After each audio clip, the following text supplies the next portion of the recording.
اعوذ باللہ من الشیطان الرجیم، بسم اللہ الرحمن الرحیم۔ پیج نمبر ہے جی 505، اور ہم پڑھ رہے تھے پاکستان کی اہم سیاسی جماعتیں اور اہم سیاسی شخصیات۔ سب سے پہلے ہم نے پڑھا پاکستان مسلم لیگ کے بارے میں، اس کے بعد دوسری جو لیگ تھی وہ عوامی لیگ، اور اب تیسری ہے جی خدائی خدمت گار لیگ۔ اس لیگ کے جو بانی ہیں وہ تھے خان عبد الغفار خان، اور خان عبد الغفار خان 1890 میں ضلع پشاور کے ایک دولت مند اور شریف گھرانے میں پیدا ہوئے۔ انہوں نے معمولی تعلیم حاصل کی۔ وہ فوج میں جانا چاہتے تھے، لیکن ایک دفعہ انہوں نے دیکھا کہ کم درجے کا انگریز افسر اپنے سے اوپر درجے کے ایک لوکل یعنی دیسی افسر کی بری طرح بے عزتی کر رہا ہے، تو انہوں نے اپنا یہ شوق جو تھا اس کو پسے پش ڈال دیا اور فوج میں جانے کا ارادہ چھوڑ دیا۔ اس کے بعد انہوں نے غریب اور ناخواندہ پٹھانوں کی حالت سدھارنے کے لیے سوشل ورکنگ شروع کر دی۔ وہ انڈین نیشنل کانگریس سے بہت زیادہ متاثر تھے اور 1925 میں اس کے اجلاس میں شرکت کرتے رہے تھے۔ بعد میں انہوں نے کانگریس میں بڑا اثر و رسوخ قائم کر لیا۔ ان کو سرحدی گاندھی کا نام دیا جاتا تھا۔ وہ کانگریس کی ورکنگ کمیٹی کے ممبر بھی رہے۔ شملہ کانفرنس اور وزارتی مشن کے مذاکرات میں وہ کانگریس کے ایک نمائندے کی حیثیت سے شریک رہے۔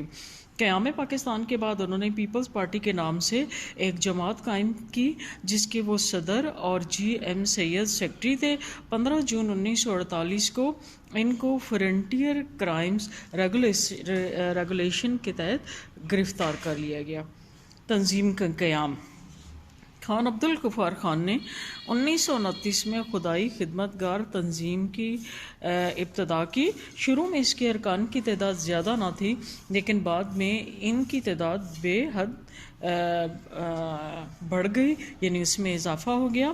ساتھ ساتھ آپ اس کو انڈرلائن کرتے رہیں کہ یہ تنظیم 1929 میں قائم ہوئی، اور قائم کرنے والے کون تھے؟ خان عبد الغفار خان۔ خان عبد الغفار خان کب پیدا ہوئے؟ 1890 میں۔ یہ جو ہے نا وہ ان کو انڈرلائن کرتے رہیں، ٹھیک ہے۔ 1940 میں اس کے ارکان کی تعداد 1,00,000 ہو گئی۔ تب شروع میں کم تعداد تھی، لیکن 1940 میں اس کے ارکان کی تعداد 1,00,000 ہو گئی۔ تنظیم کی سرگرمیاں سماجی کام تک محدود تھیں، سیاست سے اس کو کوئی دلچسپی نہ تھی، یعنی یہ پبلک کے بینیفٹ کے لیے کام کرتی تھی، تو اس وجہ سے پبلک جو تھی وہ زیادہ سے زیادہ اس کو جوائن کر رہی تھی۔ وہ سیاستدانوں کے طور طریقوں سے بھی واقف نہ تھے، اس کے باوجود پٹھانوں میں بہت مقبول تھے اور ان کو منظم کرنے میں کمال کی مہارت رکھتے تھے۔ وہ انگریزوں سے انتہائی نفرت کرتے تھے اور ملک کی آزادی کی آرزو رکھتے تھے۔ وہ کہا کرتے تھے کہ انگریزوں نے ہمیں بھوک سے دوچار کر دیا ہے، وہ ساری دنیا میں اسلام کو مٹا رہے ہیں، ہم اور ہمارا اسلام اس وقت تک ترقی نہیں کر سکتا جب تک کہ ہم انگریزوں کا نام و نشان ختم نہیں کر دیتے، ہمارا جھگڑا ہی انگریزوں سے ہے۔ مطلب یہ بات جو انہوں نے اس وقت کہی، آپ دیکھیں کہ یہ بات ابھی تک سچ ثابت ہو رہی ہے، اور ہمارے اسلام کو تو کوئی نہیں نقصان پہنچا سکتا، الحمدللہ اس کی حفاظت کرنے والا ہمارا رب ہے، لیکن مسلمانوں کو جہاں تک نقصان پہنچانے کی کوشش کی جا رہی ہے تو وہ انہی لوگوں سے پہنچانے کی کوشش کی جا رہی ہے، اس وقت سے لے کر ابھی تک، اور جیسے جیسے ٹائم گزرتا جا رہا ہے ان کی مسلمان یا اسلام دشمن سرگرمیاں بڑھتی ہی چلی جا رہی ہیں۔ ہر دور میں ایک نئے رنگ کے ساتھ، ایک نئے روپ کے ساتھ وہ جنم لیتی ہیں۔ آگے دیکھیں سید نور احمد کا بیان۔ سید نور احمد اپنی مشہور تصنیف مارشل لاء سے مارشل لاء تک میں لکھتے ہیں کہ ستمبر 1929 میں ایک شخص سید قاسم شاہ نے صوبہ سرحد میں ایک قطعاً غیر سیاسی تنظیم افغان جرگہ کے نام سے قائم کی، جسے مقاصد کے اعتبار سے دیہات سدھار کمیٹی کہا جا سکتا ہے۔ اس کے پروگرام میں کسانوں کو مقدمہ بازی، انتقامی جرائم اور فضول خرچیوں سے روکنا اور انہیں اپنی اخلاقی اور اقتصادی اصلاح پر آمادہ کرنا تھا۔ اس افغان جرگہ کے تحت دیہات میں رضاکار مقرر کیے گئے جنہیں خدائی خدمت گار کا نام دیا گیا۔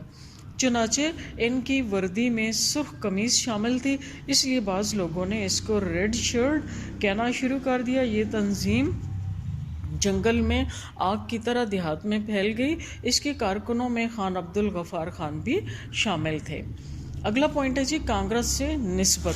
خان عبد الغفار خان اور ان کے چند ساتھیوں نے دسمبر 1929 کو کانگریس کے اجلاس لاہور میں بطور تماشائی شرکت کی اور واپس آ کر انہوں نے کانگریس کے زیر اثر شراب کی دکانوں کا گھیراؤ کرنے کا پروگرام بنایا۔ حکومت نے خدائی خدمت گار تنظیم کے کچھ افراد کو گرفتار کر لیا، جس میں خان عبد الغفار خان بھی شامل تھے۔ اس سلسلہ میں پشاور میں عوام اور حکومت کے درمیان تصادم ہو گیا۔ اگست 1930 میں پشاور میں مارشل لا لگ گیا اور خان عبد الغفار کو گرفتار کر لیا گیا۔ پہلی مرتبہ قید سے رہائی کے بعد 1931 میں وہ گاندھی جی سے ملے۔ ان کو اس بات کا یقین ہو گیا کہ پٹھانوں کو انگریز حکومت سے نجات دلانے کا صرف یہی طریقہ ہے کہ تنظیم کو کانگریس میں ضم کر دیا جائے۔ گاندھی جی نے اس بات کا انتظار کیے بغیر کہ خدائی خدمت گار تنظیم باضابطہ طور پر اپنے آپ کو کانگریس کے ساتھ وابستہ کرے، اس تنظیم کی پوری سرپرستی اور امداد کو عملاً کانگریس کے مقاصد میں شامل کر لیا۔ خان عبد الغفار خان نے صوبے کا طوفانی دورہ کیا اور اپنے لیے خدائی خدمت گار تنظیم میں وہی مقام حاصل کر لیا جو گاندھی جی کو کانگریس میں حاصل تھا۔ ان کی تنظیم قیام پاکستان تک کانگریس کا ایک حصہ بنی رہی۔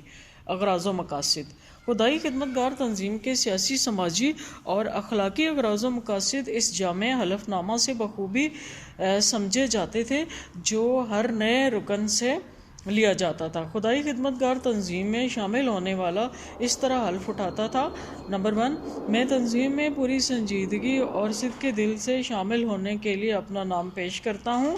نمبر 2، میں مادر وطن کے لیے اپنی زندگی، دولت اور آرام قربان کروں گا۔ نمبر 3، میں جماعت کی رنجشوں، بغض اور تکبر سے بچوں گا اور ظلم کے مقابلے میں مظلوم کا ساتھ دوں گا۔ میں کسی دوسری پارٹی میں شامل نہیں ہوں گا۔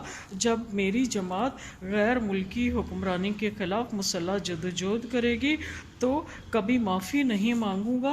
میں ہمیشہ عدم تشدد کے راستے پر چلوں گا۔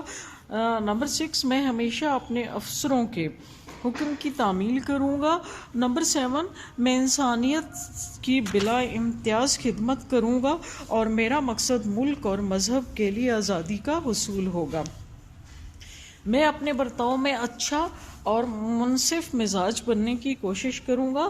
میں خدا کے نام پر جو خدمت کروں گا اس کے لیے انعام کی توقع نہیں کروں گا۔ اور آخری پوائنٹ ہے، میری تمام جدوجہد خدا کی خوشنودی کے لیے ہوگی، اس میں کسی ذاتی مقصد، نفع یا دکھاوے کا کوئی حصہ نہ ہوگا۔